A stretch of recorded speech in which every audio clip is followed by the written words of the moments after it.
जेराव आइजोफोरानो मुवा बेसाद फाननायजों लोगोसे सामलायो बे हाथाइखौ। बे हाथायावनो मोनसे ओनसोलनि गंब्रै गंबासो गामिनि आइजोफोरा गावसोरनि नखराव दिहुननाय बायदि मैगं थाइगंफोरखौ फाननायजों लोगोसे साहा गला, गेलामाल, जि गला, ना बेदर बायदि फानना गावबा गाव नखरखौ सामलायो। बे हाथायानो जादों बाक्सा जिल्लानि भारत भुटान सिमना सेराव थानाय सनाजुलिनि।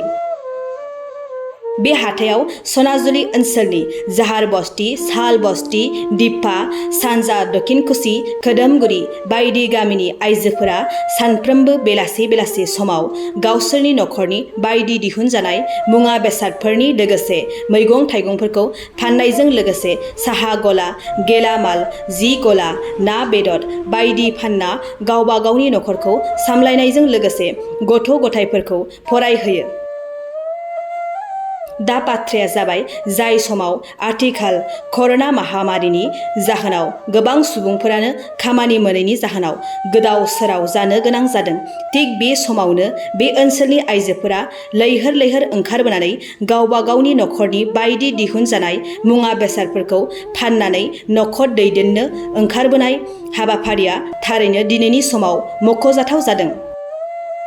मिजिंथियो आथिखाल बिटिसि सरकारा बे ओनसोलनि आइजोफोरनि जौगानायनि जुनै गंसे हाथाइसालि लुफुंनानै होयोब्ला थारैनो रायजो राजाफोरनि लोगोसे आइजोफोरा जौगासार जानो हागोन होनना ओनसोलनि रायजो राजाफ्रा बुंथिदों।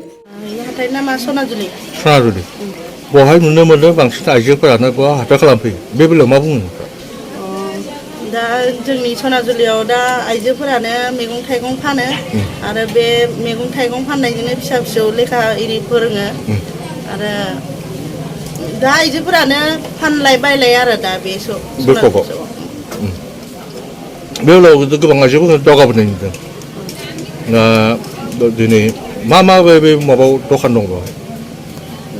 दा आइजोफोरा सोरबा मैगं फानो, सोरबा गेलामाल दखान खालामो आरो सोरबा बयलार दानो, सोरबा आरो अमा दानो।